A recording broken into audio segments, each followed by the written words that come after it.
नमस्कार, स्वागत आप सभी का महाबहस में। आपके साथ मैं हूं राजेंद्र। गारो पत्थर, सीमेंट पत्थर और रेत बजरी के भंडार, हीरा, पन्ना और ग्रेनाइट की बेहतरीन खदानें हैं बुंदेलखंड में, लेकिन न पानी और न विकास। पानी के लिए पानी की तरफ पैसा बहाया गया, लेकिन पानी नहीं है। सरकारी मशीनरी और कागजों पर कलम चलाकर जमीनी हकीकत को सूखे में छिपा देती है। हाँ, चुनावी समय में बुंदेलखंड सियासी टूरिस्ट प्लेस जरूर बन जाता है, लेकिन फिर कोई लौट कर वहां देखता कुछ भी नहीं। तो आप ये रिपोर्ट देखिए, फिर समझने की कोशिश करेंगे कि क्या बुंदेलखंड में पानी की कमी के बीच सियासत की आंखों का पानी भी सूख गया है।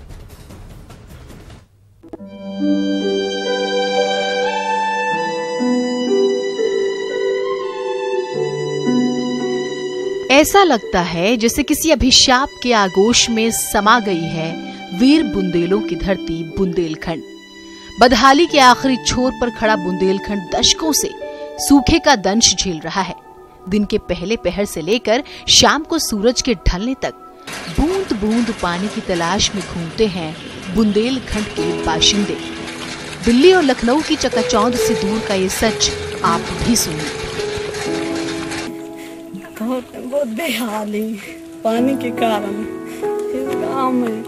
आप लोग कहाँ से पानी लाती हैं? हम नदी से गड्ढे खोद खोद कर लाते हैं।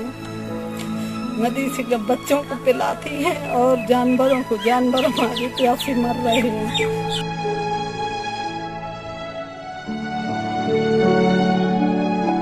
अंत्योदय और खाद्यान्न गारंटी के बीच घास की रोटियां खाने की खबरें भी इसी बुंदेलखंड से आई थीं।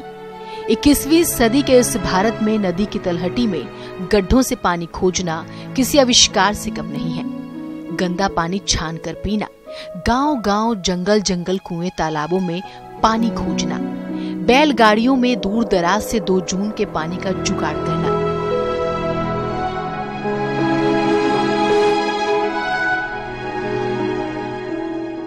पूरा पाषाण काल के सारे अवशेष आज भी जीवित अवस्था में मौजूद से नजर आते हैं बुंदेलखंड के बीहड़ में। बाकी की बेबसी ये सूखे बोल बयां करने के लिए काफी हैं।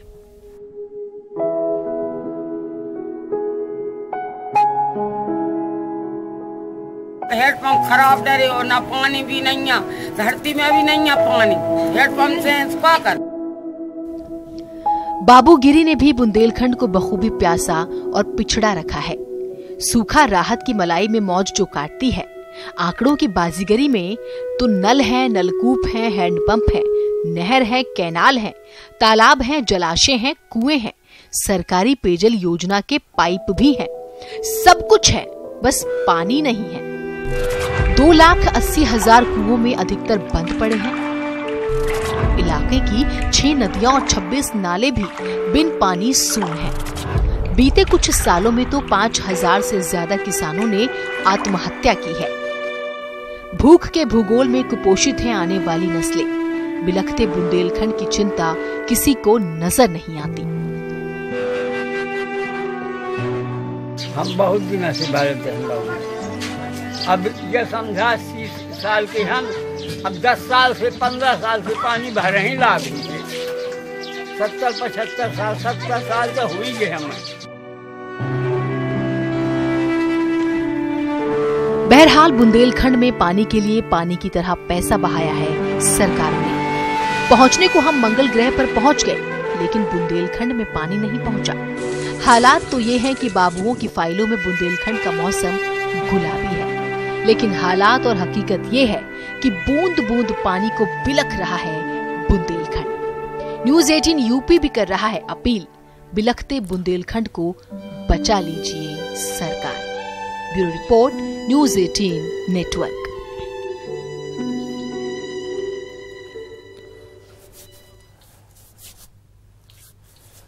बुंदेलखंड की दुर्दशा क्या है, आपने इस रिपोर्ट में देखी। इससे निजात कैसे पाई जा सकती है, इसका हल क्या है, अब तक कहां गलती हो गई, इस सब पर चर्चा के लिए हमारे एग्जीक्यूटिव एडिटर अमिताभ अग्निहोत्री साहब हमारे साथ हैं। आलोक अवस्थी बीजेपी के प्रवक्ता हैं, वो उनके साथ इस महाबहस में शामिल होंगे, बीजेपी का पक्ष रखेंगे। आलोक अवस्थी, बहुत स्वागत आपका। अनुराग भदौरिया समाजवादी पार्टी का पक्ष रखेंगे इस चर्चा में, और डॉक्टर हिलाल नकवी कांग्रेस के प्रवक्ता हैं, वो कांग्रेस पार्टी का पक्ष रखेंगे, और स्वराज इंडिया के प्रवक्ता हैं अविक साहा। आप दोनों का बहुत स्वागत, आप सभी का बहुत स्वागत इस चर्चा में।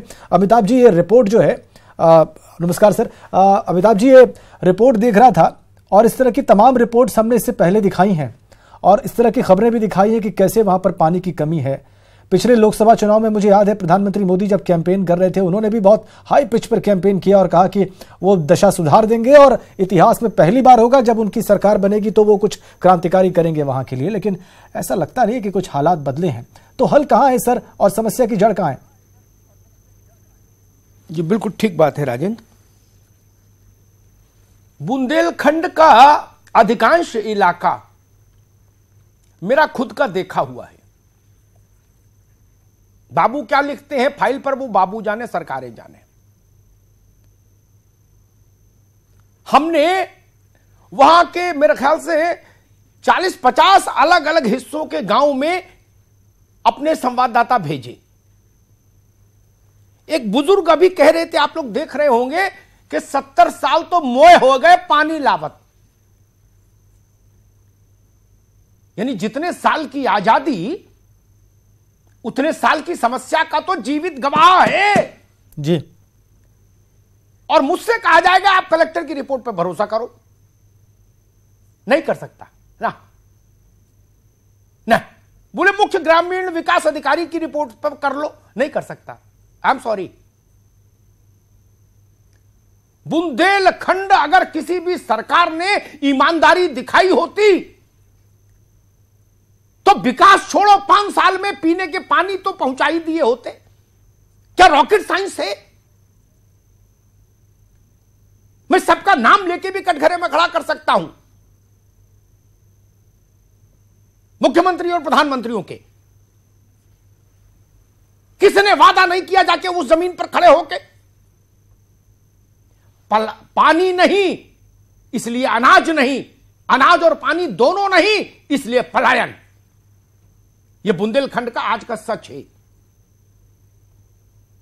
मैं चर्चा में बीच में कुछ बातें जरूर कहूंगा, लेकिन मैं पहले जाऊंगा अविक साहा के पास। कुछ जमीनी हकीकत अविक साहा भी बताएंगे। नमस्कार। योगेंद्र यादव जी ने बहुत काम किया उस इलाके में, और तब समाजवादी पार्टी की सरकार थी जब उन्होंने एक बहुत डिटेल रिपोर्ट चीफ मिनिस्टर को सबमिट की थी। अविक जी, बुंदेलखंड की स्थिति जमीन पर क्या है, फाइलों में क्या है, वो तो हम रोज देखते हैं।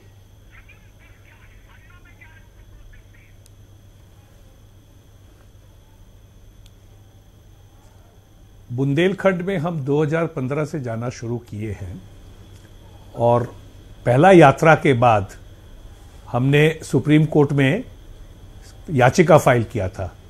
बुंदेलखंड हमारे आंख खोल दिया था।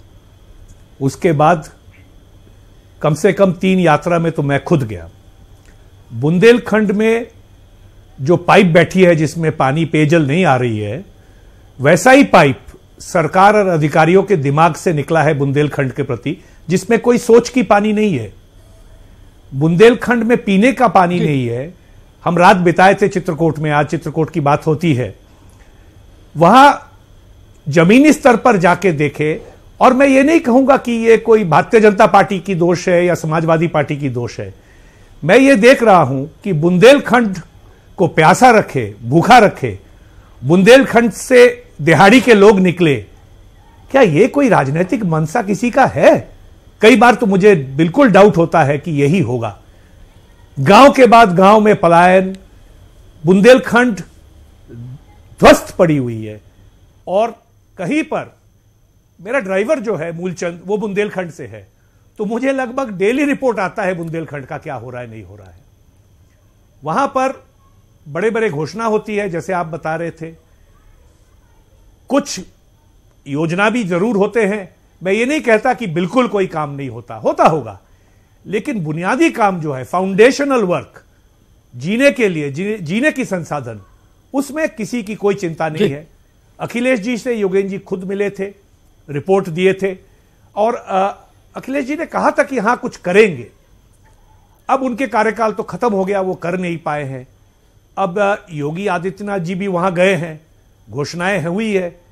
अब मुझे जो दुख होती है वो है कि टूरिस्ट स्पॉट बनाने की बात पीने के पानी के साथ साथ जब चलता है तब उस व्यक्ति पर मुझे संदेह होता है कि क्या ये समझ तो रहे ना क्या समस्या क्या है। तो लगभग जो है सरकार और सरकारी अधिकारियों जो उनके अभी भाई इशारे पे मुश्किल चलते यही है, मुश्किल यही है कि आधे समस्या समझ नहीं पाते और आधे समस्या समझकर आंख मींच लेते। हिंदुस्तान की समस्या ही है। आएंगे आपके पास अनुराग भदौरिया जी। जी जब से मैंने आंख खोली तब से, और जब से पत्रकारिता शुरू की 3 दशक पहले, तब से बुंदेलखंड की स्थिति में मैंने परिवर्तन नहीं देखा। एक बात कह के आपके पास आ जाऊंगा, लंबी बात कहने का मन भी नहीं। बुंदेलखंड पर जब चर्चा होती है तो मेरी आंख भी भरी होती है। आप मेरे साथ चलो भदौरिया जी, आलोक अवस्थी भी चले, हिलाल लखवी जी भी चले, मैं ले चलूंगा आपको पूस पोखर में। अगर वहां पांव धो लोगे तो मैं आप अपनी सारी बात वापस ले लूंगा। उस पानी को बोरे से छान कर पी रहा है बुंदेलखंड का आदमी। ये 70 साल की आजादी का सिला है भदौरिया जी। गांव की गांव सूने पड़े, कोई युवा नहीं बचा गांव में, न स्त्री न पुरुष। मजदूर पैदा करना चाहते हैं उस पूरे इलाके में। नल सूखे, कुएं सूखे, धरती बंजर, जवान आदमी पलायन पर।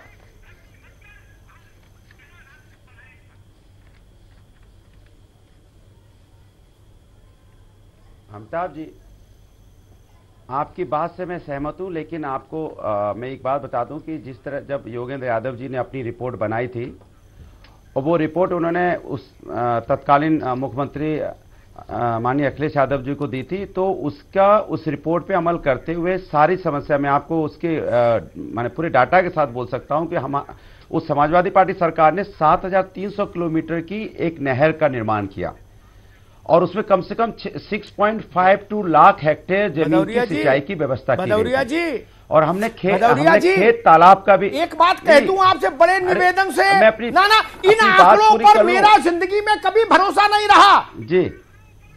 शिवपाल जी गए थे ऑस्ट्रेलिया से, बिल्कुल इजराइल से कुछ सीखने गए थे ना, क्या सीख के आए थे? अरे नहीं, ये घूम फिर के पर्यटन करना बंद करिए ना। वही मैं आपको, आपने फाइलें देखी? नहीं, मैं जमीन की बात बोल रहा हूं, हकीकत आपके सामने रख रहा हूं। और हमने नहीं जमीन की बात, जमीन पे बता रहा हूं कि 2000 ट्यूबवेल हम लोगों ने निर्माण किए थे, 2000 ट्यूबवेल सिंचाई के लिए अभी भी हैं और ट्यूबवेल चल रहे हैं, अभी भी चल रहे हैं। हमने खेत तालाब का निर्माण कराया था जिससे कि बारिश में पानी हो, पानी एकत्रित बना रहे, कुछ दिन तक वो यूज कर पाए। ये समाजवादी पार्टी सरकार में हुआ था। हम पूछना चाहते हैं भारतीय जनता पार्टी की सरकार से, जब मोदी जी वहां पे चिल्ला चिल्ला के चीख चीख के कह रहे थे कि हम गरीब कल्याण बोर्ड बनाएंगे, सिंचाई का अलग फंड हम देंगे और बुंदेलखंड विकास बोर्ड बनेगा, ये तीनों चीजें कहां हैं? आज तक तीनों चीजें दिखाई नहीं पड़ी, ना धरातल पे हैं। मुझे याद है कि योगी जी जब वहां पे अभी कुछ दिन पहले गए थे तो वहां पे जो सेंटर की मंत्री उमा भारती जी, वो खुद तक नहीं आई थी। जल शासन मंत्री है वो खुद वहां तक नहीं आई, तो योगी जी ने उनके पीओ को भगा दिया था। मैं पूछना चाहता हूं आपके माध्यम से, और मैं ऑन रिकॉर्ड बोल रहा हूं, हमेशा हर तीसरे महीने में वहां पे ट्यूबवेल के टेंडर इश्यू होते हैं, वहां पे कुएं के टेंडर इश्यू होते हैं जल संसाधन मंत्रालय से, उमा भारती जी के मंत्रालय से, वो आए दिन कैंसिल हो जाते हैं। वो ट्यूबवेल वहां बुंदेलखंड के लिए आते हैं और उस पर लोग टेंडर डालते हैं, टेंडर डालने के बाद टेंडर इश्यू वो सेलेक्ट भी हो जाता है फिर कैंसिल हो जाता है। आज तक वहां पे ट्यूबवेल नहीं खुद पाए। नहीं, मैं दूसरी बात पूरी कर दूं, इन्होंने ट्रेन के नाम पे, नहीं ट्रेन के नाम पे खाली ट्रेन, नहीं मैं आपसे 10 सेकेंड और लूंगा, 10 सेकेंड लूंगा। ट्रेन के नाम पे इन्होंने खाली ट्रेन भेज दी थी पानी की, बोले हमने पानी की ट्रेन भेज दी। मैं बता दूं समाजवादी पार्टी सरकार में वहां पे सोलर का काम सबसे ज्यादा बढ़ाया गया, सोलर प्लांट लगे, हमने थर्मल पावर प्लांट भी लगाया। लेकिन भारतीय जनता पार्टी ने अभी एक वहां पे डिफेंस कॉरिडोर का उद्घाटन के लिए बोला, उद्घाटन करेंगे। अरे भैया आप ये बता दीजिए, वहां पे लोगों का आपने रोजगार की व्यवस्था की नहीं, आपने पहले ही नारियल फोड़ दिया। अरे नारियल फोड़ दिया आपने कि हमने यहाँ पे डिफेंस कॉरिडोर बनाएंगे, अब कब बनेगा? 20 साल बाद बनेगा। समाजवादी पार्टी नारियल नहीं फोड़ती है, वो फीता काटती है। हमने जो काम किया आपने देखा, मेट्रो तो बना के दिखाई, अगर हमने एक्सप्रेसवे बनाया तो बना के दिखाया, अगर हमने पेंशन दी तो पेंशन दी, हमने लैपटॉप दिया तो ठीक दिया। है, हम फीता अनुराग, काटते ठीक, हैं, रुकना नारियल होगा, नहीं फोड़ते रुकना होगा, हैं। इनका अनुराग, काम सिर्फ नारियल ठीक, फोड़ने का है और ठीक, नारियल ठीक, फोड़ के वोट ठीक, बैंक इकट्ठा ठीक करना है, चाहते हैं। ये ठीक, नारियल फोड़ ठीक, वोट बैंक ठीक, की राजनीति करते हैं ये। ठीक है, ठीक है अनुराग भदौरिया। हिलाल साहब, जवाहरलाल जी से लेके आज तक, गोविंद बल्लभ पंत से लेके योगी जी तक, बड़े बूढ़े बताते हैं हालात नहीं बदले, और इतनी उम्र हमारी भी हो गई कि एक बड़ा हिस्सा तो आजादी के बाद का देख ही लिया चैतन्य अवस्था में। किताबों में क्या लिखा है, फाइलों में, बजट में, मुझे नहीं पता। मंत्री जी क्या कह रहे, प्रधानमंत्री जी, मुख्यमंत्री जी, वर्तमान भूतपूर्व, मुझे नहीं पता। मैं तो जमीन पर देख रहा हूं जो कबीर कहा, कबीर ने कि तू कहता है कागज लेखी। अभी अनुराग बता रहे थे कि 5 लाख ट्यूबवेल और 10 लाख नहर और क्या क्या खोद दिया, वहां लोटा भर पानी नहीं। जाने कौन खोद गया नहरें और कौन पी गया पानी। नकवी साहब, कबीर ने कहा था तू कहता है कागज लेखी, मैं कहता हूं आंखन देखी। बुंदेलखंड के लिए कोई मुक्तिदाता क्यों नहीं आया अभी तक?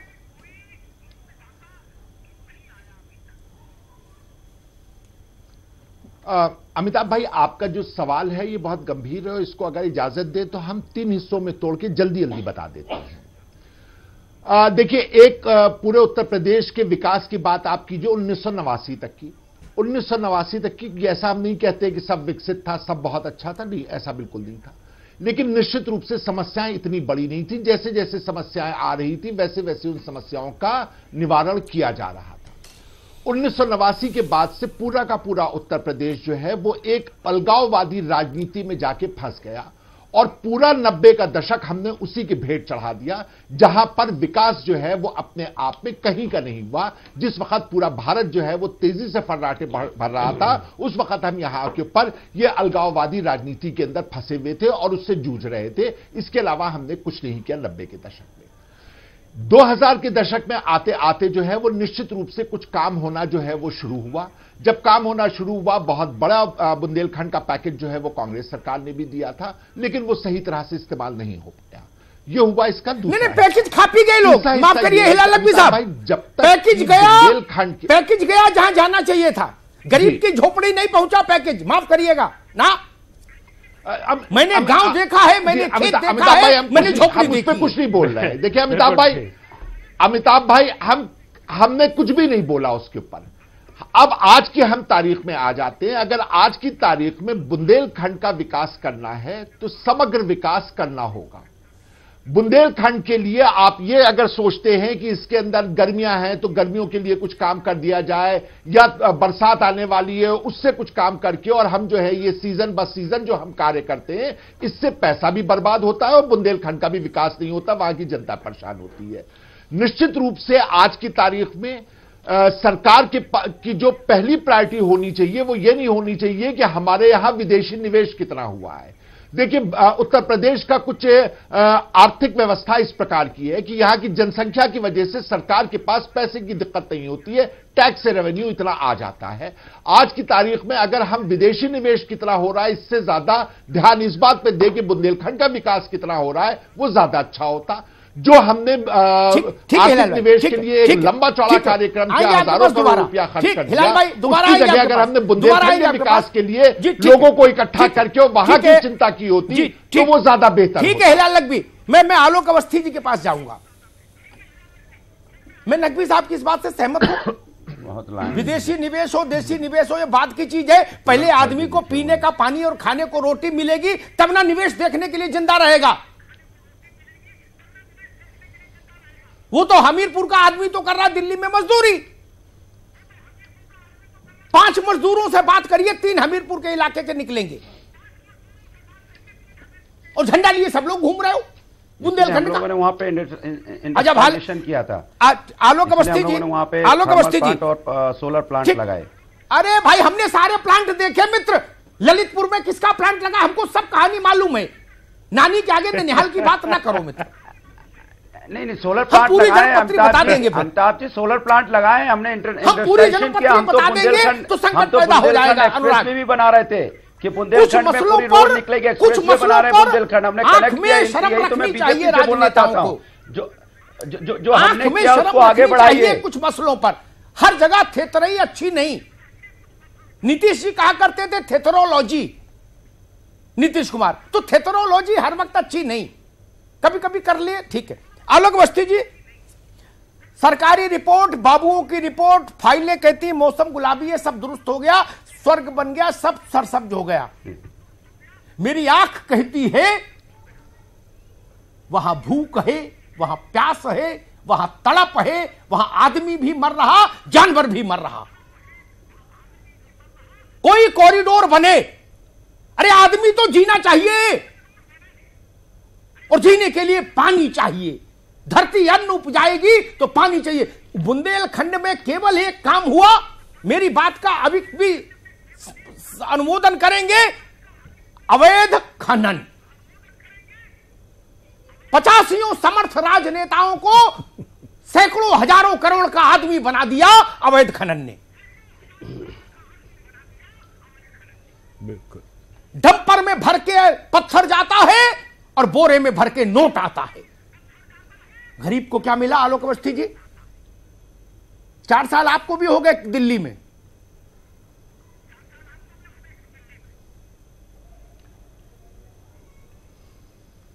खाली ट्रेन भेज दी थी पानी की। अमिताभ जी, उम्मीद है कि हमारे साथी सपा के थोड़ा सा अनुशासन बनाकर रखेंगे आपके, हालांकि ये मजबूर रहते हैं अपनी आदतों से, मानते नहीं है। विपक्ष है, गलत बोलोगे तो टोको। देखिए अमिताभ जी, आप बुंदेलखंड, आपसे अच्छा इस बुंदेलखंड को कोई नहीं जानता। क्या यार, बुंदेलखंड की परिस्थितियां वाकई विषम है और ये ईश्वर की रचना है। उन विषम परिस्थितियों को देखते हुए भी हमारी सरकार गंभीरता से उसको ठीक करने में लगी हुई है और आपसे बेहतर कोई नहीं जानता कि वहां पर कितनी विषम परिस्थितियां हैं। और ये बात सही है कि वहां पर योजनाओं के नाम पर योजनाएं खूब आई, पैसा खूब गया, खूब बंदरबाट हुई और योजनाएं कागजों पर रही और जमीन पर नहीं उतरी। अगर जमीन पर उतरी होती तो आज स्थिति थोड़ा पहले से बेहतर होती। मैं तो ये नहीं कहता कि पूरी तरह ठीक हो गया होता, क्योंकि विषम परिस्थितियां हैं। आपको याद होगा जैसे योगी आदित्यनाथ जी की सरकार आई थी और बुंदेलखंड के लिए हम स्पेशल अपना एक पैकेज लेकर के आए थे और हमने आपको बताया था कि हम ये काम करने जा रहे हैं। योगी आदित्यनाथ जी ने अभी स्वयं कहा है अधिकारियों से कि आंकड़ों की बाजीगरी नहीं करोगे और क्षेत्र में जाकर के कैंप करके वहां पर तुरंत पेयजल की समस्या का समाधान करोगे। और वहां पर अधिकारियों को कैंप करा रहे हैं। हमने 3 कंट्रोल रूम बनाए हैं जहां पर कि व्यक्ति जाए, अपनी परेशानी बताए, उसका हाथ का हाथ समाधान हो। आपको याद होगा समाजवादी पार्टी की सरकार में जो ट्यूबवेल लगाए गए थे, इसमें कोई दो राय नहीं है, लेकिन आधी दूरी तक लगाए गए, आधी दूरी के बाद 3 महीने बाद फेल हो गए। उसी तरीके से ट्यूबवेल जितने हैंडपंप लगाए गए, आपको मालूम है सारे वो आज इतिहास में वो म्यूजियम का पार्ट हो गए। वो हैंडपंप चल रहे हैं भाई, हैंडपंप चल रहे हैं। आप और हमारे समाजवादी पार्टी के प्रवक्ता ने कहा तो ठीक 7300 किलोमीटर नहर बना दी गई। अब आप सोचिए ये कागजों की नहर है कि नहीं है?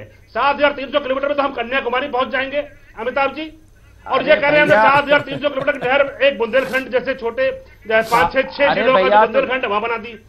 तो ये कागजों की जो रेल चलाई इन्होंने समाजवादी पार्टी ने, ये उनके शब्दों को बता दिया इन्होंने, खुद ही कह रहे हमने क्या किया था, इनको आंकड़े भी नहीं मालूम है। अरे मैंने बोला अभी आपने बोला ट्यूबवेल बनाए, 6 जिले हैं, 4504 ग्राम पंचायतें हैं।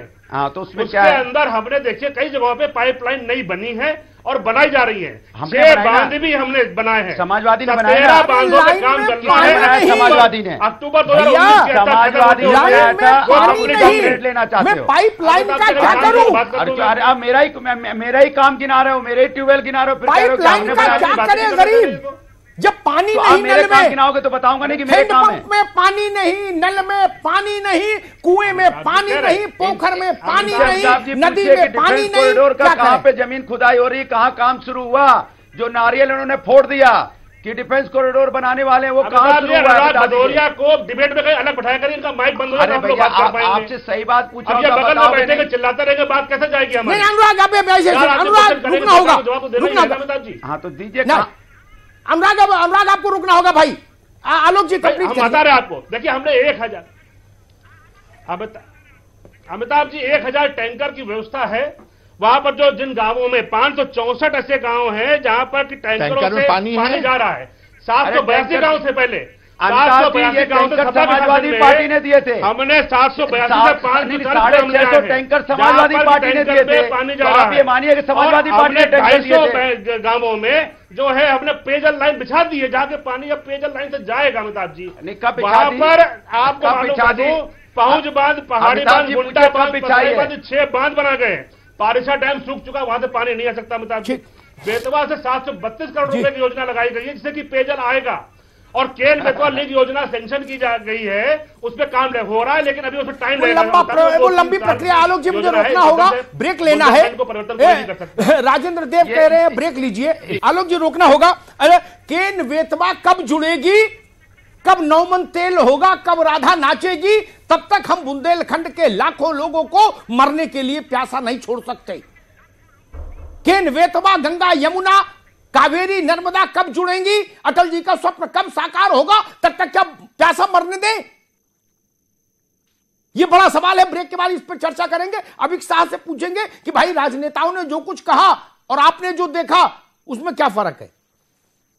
स्वागत आपका। आप देख रहे हैं महाबहस। ब्रेक पर जाने से पहले हमारे एग्जीक्यूटिव एडिटर अमिताभ अग्निहोत्री साहब महाबहस इस बात पे कर रहे थे कि बुंदेलखंड में किताबों में मौसम, बाबुओं की किताबों में मौसम गुलाबी क्यों है और जमीन पर लोग सिसकियां क्यों ले रहे हैं। अमिताभ जी, आप हकीकत जानने की कोशिश कर रहे थे और इसी बीच में मैं इंट्रोड्यूस कर दूं, जल जन जोड़ो अभियान के राष्ट्रीय संयोजक डॉक्टर संजय सिंह इस वक्त हमारे साथ जुड़ गए हैं। निश्चित रूप से वो भी, चूंकि बात पानी की हो रही है तो बहुत ही महत्वपूर्ण इस सब्जेक्ट पर चर्चा करेंगे और महत्वपूर्ण बिंदु रखेंगे। बहुत स्वागत आपका डॉक्टर संजय सिंह।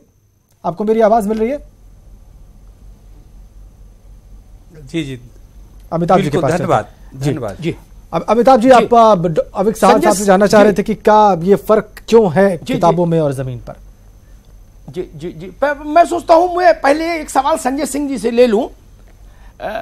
संजय सिंह जी, राजेंद्र सिंह जी का के सानिध्य में एक बड़ा काम कर रहे हैं पानी के लिए। डॉक्टर संजय सिंह जी, अभी हमने ये चर्चा की कि सरकारी फाइलों के तमाम गुलाबी पन्नों के बावजूद बुंदेलखंड में प्यास है, भूख है, हताशा है, पलायन है।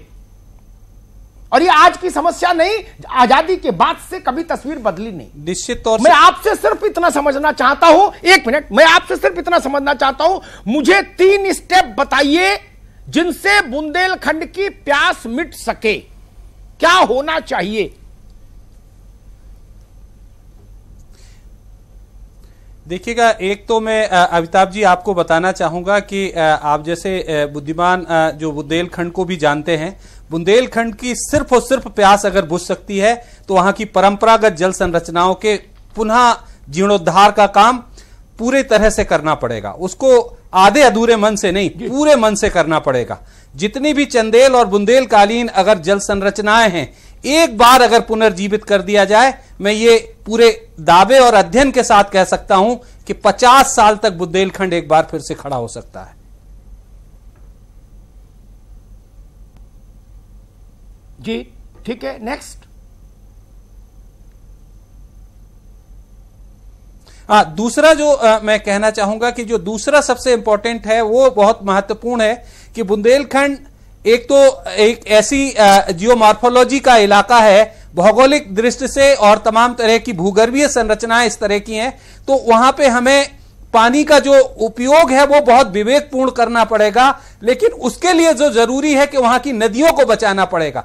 जिस तरह से बुंदेलखंड में नदियों के साथ अप्राकृतिक ढंग से खनन किया जा रहा है, नदियों से लगातार खनन करके नदियों की सेहत बिगाड़ी जा सकती है, बिगाड़ने की कोशिश की जा रही है, यह भी वहां के जल संकट को बढ़ाने में एक बड़ा कारण है। जिस तरह से वहां पे पहाड़ों को तोड़ा जा रहा है अवैज्ञानिक ढंग से, यह भी वहां के खनन के कारण वहां के जल संकट को बढ़ाने कर, इनको भी हम व्यवस्थित करें, विवेकपूर्ण करें, वैज्ञानिक ढंग से करें तो निश्चित तौर से बुंदेलखंड में जल संकट से काफी हद तक निजात पाई जा सकती है। और तीसरा स्टेप है, और एक स्टेप के साथ साथ जो बड़ा स्टेप है कि बुंदेलखंड में जो दूसरा हमने स्टेप आपको बताया कि एक तो नदियों को हमें बचाए रखना है, क्योंकि बुंदेलखंड वो इलाका है जहां पे सदाबहानी नदियां हैं, कैन से लेके बेतवा, यमुना, धसान और बागे, एक बड़ी लंबी फेरिस्त है नदियों की। और जिन नदियों में बरसाती नदियां नहीं है, वर्ष पर्यंत पानी है, लेकिन उन नदियों के साथ जिस तरह से सेहत किया जा रहा। और तीसरा एक बड़ा कारण है कि हम पहाड़ों को भी तोड़ रहे हैं, वनों को काट रहे हैं। बुंदेलखंड एक समय में, एक कालांतर में एक घने जंगलों का क्षेत्र होता था। जिस तरह से वहां पे वनों का आच्छादन कम हुआ है, वो भी मानसून को आकर्षित करने में एक बहुत बड़ा बाधा है। यही कारण है कि ललितपुर में कभी कम बारिश नहीं हुई। इस बार अगर आप देखें तो पूरे ज्ञात इतिहास में पहला ऐसा वर्ष है ललितपुर जब सबसे न्यूनतम बारिश हुई, वरना पूरे प्रदेश में कहीं भी सूखा रहता था, ललितपुर में कभी भी सूखा नहीं रहता था। इस साल वहां 400 mm से कम भी बारिश हुई, झांसी से भी कम बारिश हुई। इसका बड़ा कारण जो है वो बड़ा कारण यही है कि वहां पे भी वन जिस बड़े तादाद में उजाड़े गए।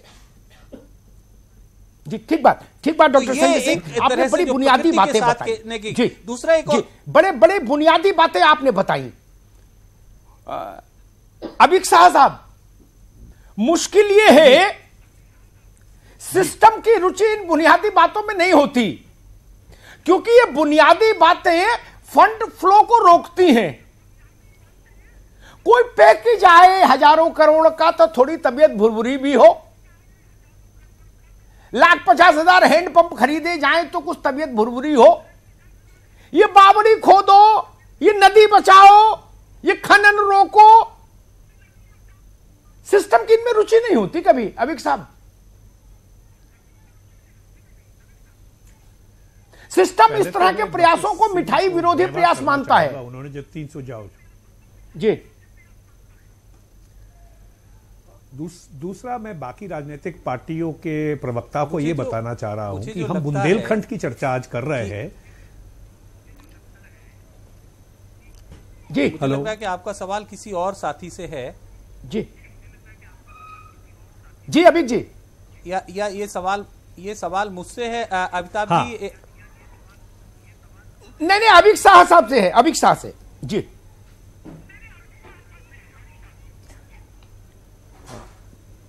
हम साथियों को यह बताना चाहते हैं कि बुंदेलखंड की चर्चा कर रहे हैं। जिस बुंदेलखंड की घास की रोटी की चित्र देश ने देखा है, लोगों को दाल खाने को नहीं मिला ये देखा है, पलायन देखा है, तो इसमें राजनीतिक तर्क वितर्क में किसने कौन किया ये बात ना करे। 12 अप्रैल 2018 को योगी आदित्यनाथ जी ने बुंदेलखंड के बारे में कहा कि हम सर्वे करेंगे, और प्रवक्ता बोल रहे हैं हम तो कर दिए है समाधान, या समाधान के रूट पर है। चीफ मिनिस्टर खुद बता रहे हैं कि हम सर्वे करेंगे, पानी की समस्या को कैसे समाधान किया जाता है, उनके लिए कंसल्टेंट नियुक्त करेंगे।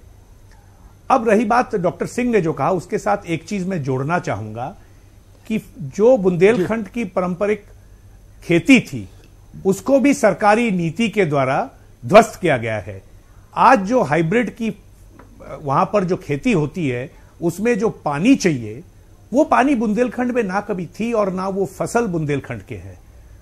तो लगभग चारों तरफ से सरकार की गलत नीतियों से सरकार जैसे बुंदेलखंड को बर्बाद करने पर तुली हुई है।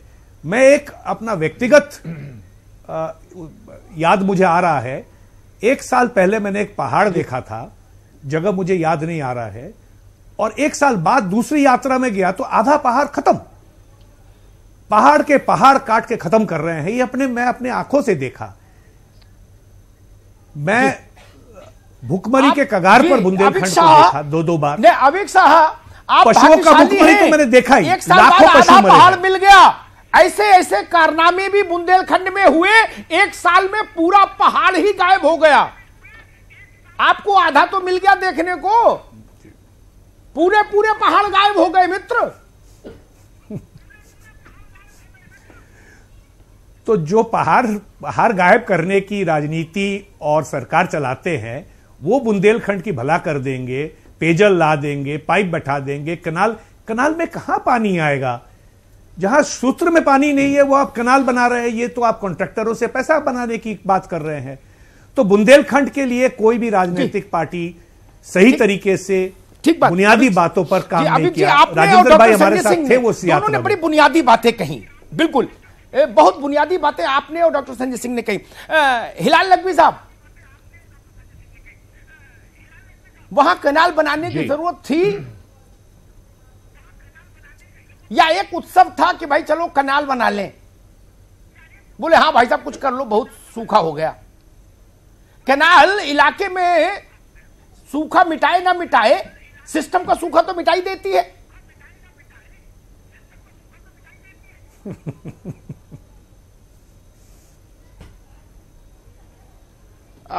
अमिताभ भाई, आप से हम फिर एक मर्तबा वहीं से शुरू करते हैं कि देखिए, बुंदेलखंड की स्थिति जब तक कांग्रेस की हुकूमत रही उत्तर प्रदेश में 1989 तक की, उसमें और आज की अगर आप तुलना करेंगे तो जमीन आसमान का फर्क है। और इसके बुनियादी कारण जो है वो हमारे जो एक्सपर्ट मित्र हैं उन्होंने बताया कि जिस तरह से वहां के पास अवैध खनन हो रहा है, जिस तरह से वहां नदियां काटी जा रही हैं, जिस तरह से वहां पहाड़ गिराए जा रहे हैं, जिस तरह से वहां पर पेड़ काटे जा रहे हैं, तो निश्चित रूप से उसका ये दुष्परिणाम हमको देखने को मिलेगा। अमिताभ भाई, बहुत से सोल्यूशन बताए गए। एक सोल्यूशन हमारे जहन में भी आया कि जो जर्नलिस्ट होते हैं, खास करके जो भारत के बहुत अच्छे गिने चुने जर्नलिस्ट हैं, जिसमें हम पहला नाम आपका लिखना पसंद करेंगे, आप लोग अगर इसकी एक इस तरह की सीरीज चलाते रहें, इसको छोड़ करके कि कौन सी सरकार ने क्या किया, क्या सही क्या गलत, तो निश्चित रूप से एक मर्तबा जब वहां के ऊपर लगातार इनके ऊपर चोट होगी कि बुंदेलखंड का क्या हाल किया है, तो शायद उसका भी कुछ प्रभाव पड़े।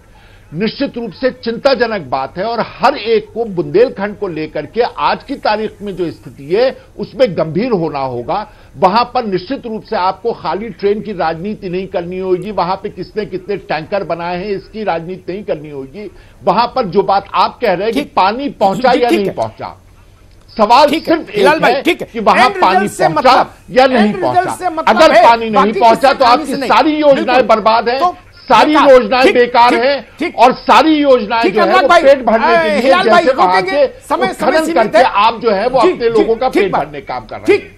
जी जी ठीक है हिलाल भाई। अनुराग भदौरिया, एक बात मैं पॉलिटिकल पर्सनैलिटीज को लेकर कह दूं, वो बहुत जरूरी होती है। गोविंद दास रिछारिया जवाहरलाल जी के समय से इंदिरा जी के समय तक कांग्रेस के सर्वाधिक प्रभावशाली लोगों में से एक रहे। उनके बेटे ओम प्रकाश रिछारिया नारायण दत्त सरकार में मंत्री रहे। बेनी बाई कद्दावर नेता रही उत्तर प्रदेश की। बाबू सिंह कुशवाहा और नसीमुद्दीन एक समय में उत्तर प्रदेश चलाने वाले मंत्री रहे। 30 बड़े विभाग इन दोनों के बीच में डोल रहे थे। और साध्वी उमा भारती, सुश्री उमा भारती, बड़े राजनेताओं का आंगन रहा, लेकिन ननकू के लोटे में बूंद नहीं गिरी पानी की। भदौरिया जी। अमिताभ जी बिल्कुल सही कह रहे हैं। आज की भी हालत आप देखेंगे तो भारतीय जनता पार्टी को बुंदेलखंड ने जी भर के वोट दिया है। ऑलमोस्ट सारे विधायक जिताए हैं और सारे सांसद जिताए हैं।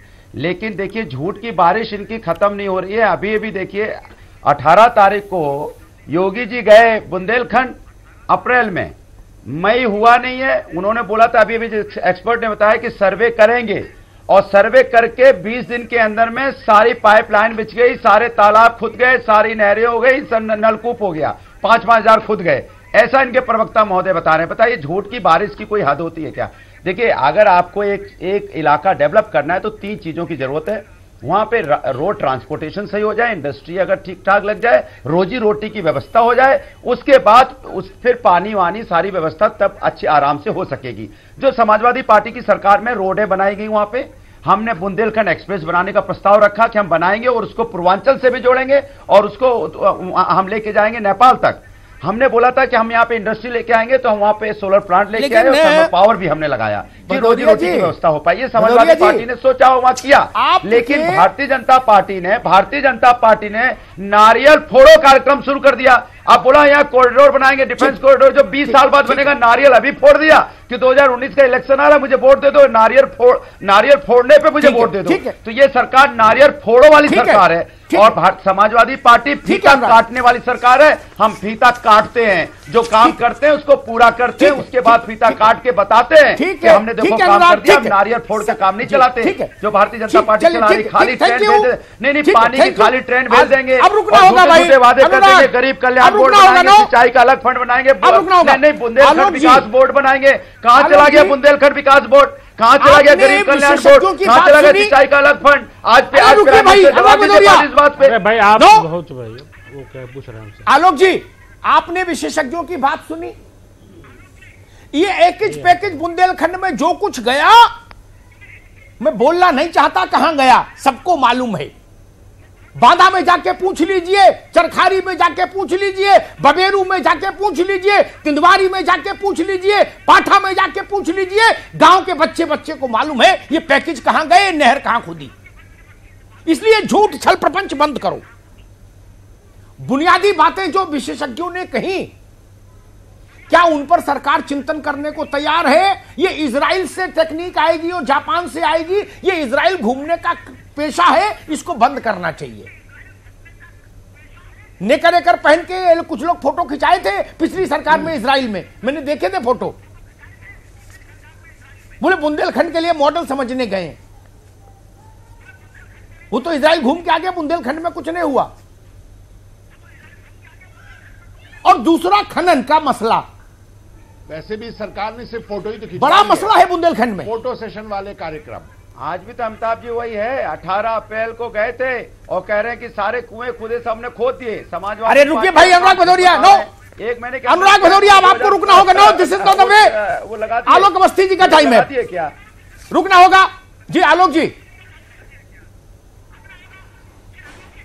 अमिताभ जी देखिए, सरकार ये वनडे या 2020 मैच नहीं है। बुंदेलखंड एक विषम परिस्थितियों से भरा हुआ स्थान है, सबको मालूम है, और आपसे अच्छा कोई जानता नहीं है।